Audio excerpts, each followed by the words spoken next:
twogeddeko nti buli wetuvaayo ne tugamba tugenda kutambula mu ggwanga olwo bomu bwe zitandika okutegebwa.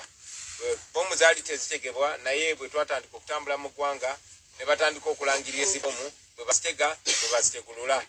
Ekyo nno tekyatandikira ku mulundi guno neekubira mu biseera byabwe emyaka gy'ekinaana nga bakyali bayeekera era mujjukira nti ebintu bingi nnyo byabeerangawo okutema abantu kujja ne kubawo ne bagamba abajaasi b'obo tebabase paka Kayindo Tafire bwe yavaayo amazima ne gamuserera n'ayogera nti bwe baatemulanga abantu bakyayise obote. Ekyo nno kitulaga nti kisobokera ddala okuba nti bwe bateeka n'ezibbomu zino nga bwe bazitegulula batiisetiise abantu. Omuntu bw'oba osobola okwambala uniform ya Civil Aviation Authority n'ojja n'owamba omukulembeze ku kisaawe ky'ennyonyi kisobola okugaana okwambala ng'aba ADF n'ogenda n'otemula abantu e Kasese.